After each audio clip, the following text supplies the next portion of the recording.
Organizational Leadership.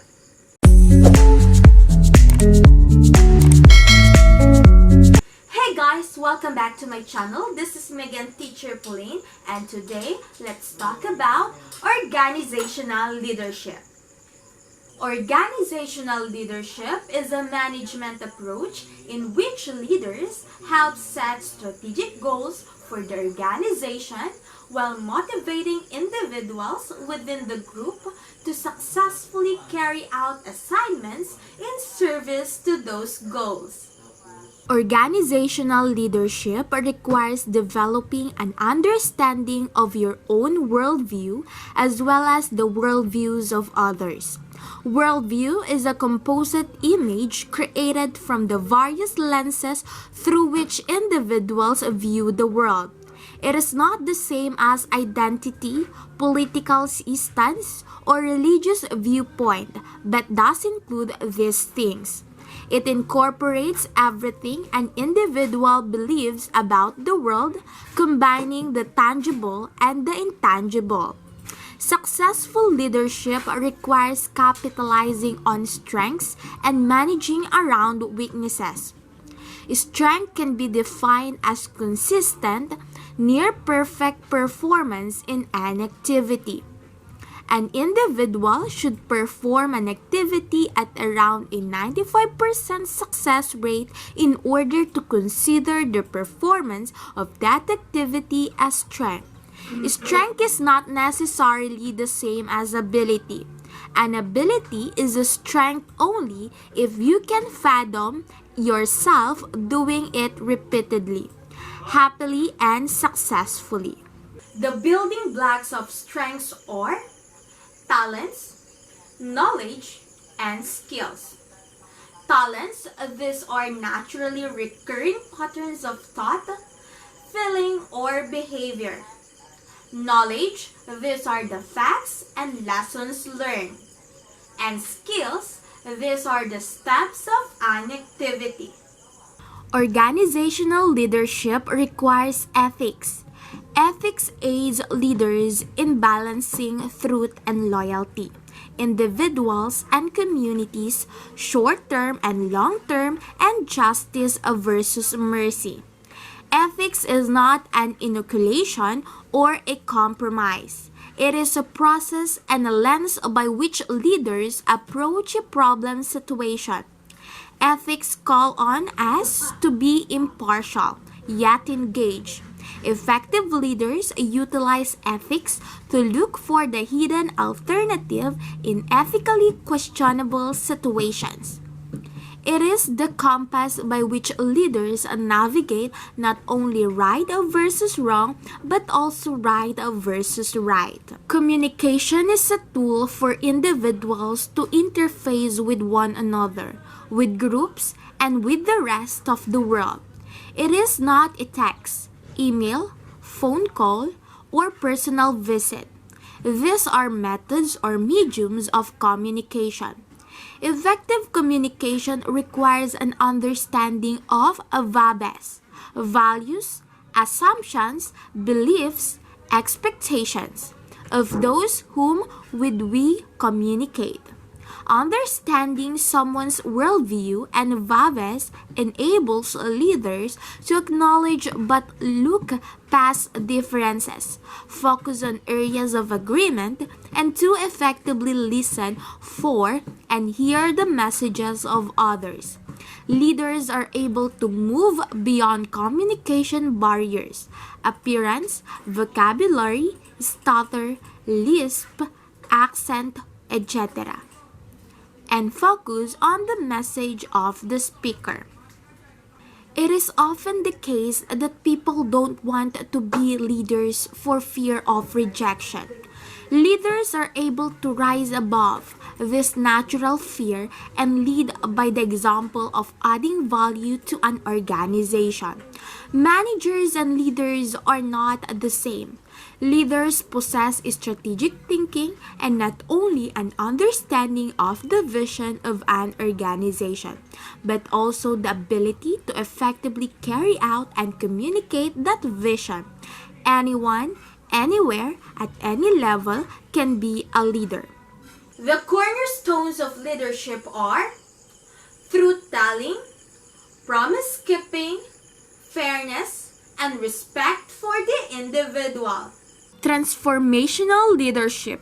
A transformational leader is one who navigates an organization toward improvement by changing existing thoughts, procedures, and culture, leading through example, inspiration, and engagement.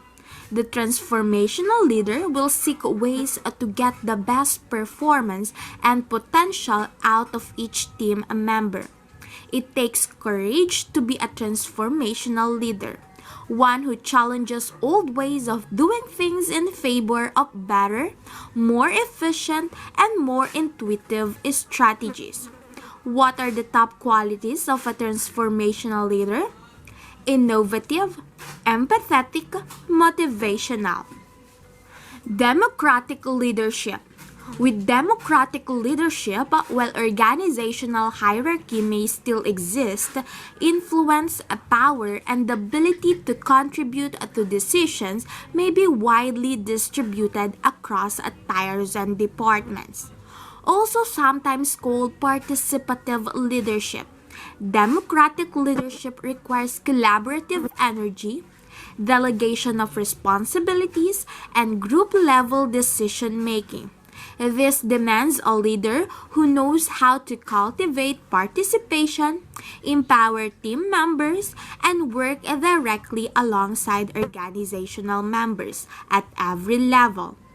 With democratic leadership, while organizational hierarchy may still exist, influence, power, and ability to contribute to decisions may be widely distributed across tiers and departments. This means the right leader will know when to act, when to authorize, how to mediate conflict, and how best to synthesize the talents of team members. What are the top qualities of the democratic leader? Actively engaged, supportive, accountable. Autocratic leadership. An autocratic leader holds a singular authority in an organization. This is a common leadership style in which all key decisions go through a top figure and in which most members of the organization answer to a hierarchy that leads up to this figure.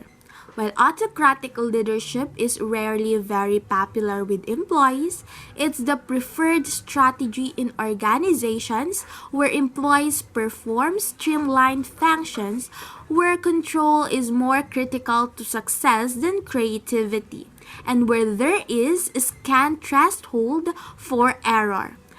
The autocratic leader prefers to take charge, and while he or she may be receptive to input and feedback, this individual will make all final decisions according to personal discretion. What are the top qualities of an autocratic leader? Disciplined, decisive, confident. Laissez-faire leadership. Laissez-faire leadership is a style in which organizational leaders take a hands-off approach to decision-making and task completion. This style of leadership gives organizational members a wide latitude when it comes to managing projects, solving problems, resolving disagreements. In most instances, leadership simply provides a clear set of expectations, the resources needed for job completion, and accountability to the public, shareholders, or any other outside interest. This style of leadership can be effective in select contexts, but it can be challenging to motivate employees to establish accountability when implemented in the wrong setting. What are the top qualities of a laissez-faire leader? Open-minded, trusting, communicative. Bureaucratic leadership. Bureaucratic leadership refers to organizational leadership through a highly formalized set of processes, procedures, and structures. Here, rules, policies, and hierarchies from a clear set of expectations as well as an explicit chain of command. At each level of a bureaucracy, organizational members are beholden both to their immediate superiors and to a larger ecosystem of rules and procedures. Bureaucratic leaders lead by channeling established rules, enforcing existing structures, and presiding over specific segments of the hierarchy. What are the top qualities of a bureaucratic leader? Organized, consistent, focused. Servant leadership. Servant leaders empower employees, interact directly with clients, and recognize their organization's role as part of a community. Servant leadership refers to a decentralized style in which a leader satisfies the needs of stakeholders first, an approach to leadership formed in contrast to the drive for power or material acquisition. This style places the leader on the front lines of day-to-day operation. From this vantage, the leader works directly with organizational members at every level to make decisions. Servant leaders empower employees, interact directly with clients, and recognize their organization's role as part of a community. What are the top qualities of a servant leader? Receptive, persuasive, encouraging. Transactional leadership. Transactional leadership succeeds best in the context of order, structure, and rigid hierarchy. While it may sound similar in name to transformational leadership, it's almost exactly the opposite. Here, roles are clearly and strictly defined. The job of leadership is to ensure individuals perform their roles correctly and effectively, and that group performance produces positive outcomes. Often, a clear system of penalties and rewards for performance is in place, including pay bonuses and opportunities for upward mobility. A good transactional leader will use those rewards and penalties to identify strengths and weed out weaknesses among personnel. Transactional leaders may prize the status quo where change is needed.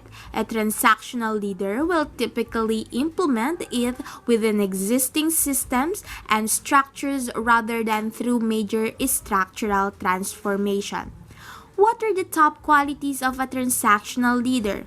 Regimented, focused, efficient.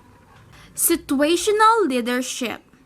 Situational leadership refers less to one specific style of leadership and more to the idea of leadership as an inherently adaptable responsibility. Situational leadership remains highly flexible at all times, capable of adjusting strategies, procedures, and vision according to an organization's circumstances, demands, and even to a shifting culture. The situational leader possesses the agility to adapt strategy to changing dynamics. This calls for a leader with the emotional intelligence to recognize organizational needs and the skill to act on those needs. The result is a leader who guides an organization through transformation, collaborates at the team level with personnel, and where necessary, takes decisive unilateral action. What are the top qualities of a situational leader? Nimble, adaptable, versatile. Cross-cultural leadership. Cross-cultural leadership acknowledges the increasingly global nature of business. The level of collaboration, competition, and partnership across international borders have spiked due to web technology and the deconstruction of global trade barriers. Cross-cultural leaders recognize that every country has different business norms, leadership practices, and cultural realities. This type of leader knows how to navigate these differences to unite culturally diverse partners, achieve unified goals, and create pathways to common ground. The cross-cultural leader understands that diversity is a virtue and a resource rather than an obstacle. What are the top qualities of a cross-cultural leader? Inclusive, respectful, versatile. Charismatic leadership. The truly charismatic leader effectively creates a sense of shared purpose, nurtures the passions of organizational members, and unites personnel behind a single vision. Charismatic leadership depends significantly on the compelling personality of the leader. This type of leader will inspire others through commitment, conviction, and positive example. Charismatic leaders will usually possess strong communication skills, the capacity for exceptional personal empathy, and the strength of personality to positively define company culture. The truly charismatic leader effectively creates a sense of shared purpose, nurtures the passions of organizational members, and unites personnel behind a single vision. This style of leadership is often particularly valuable in times of crisis. What are the top qualities of a charismatic leader? Inspiring, influential, personally invested. Great school leadership is the bedrock for great schools. Evidence suggests that effective leadership is essential to creating a learning environment where every student has access to high-quality education. Thank you for listening. For more related videos about this topic, don't forget to subscribe to my channel. Bye!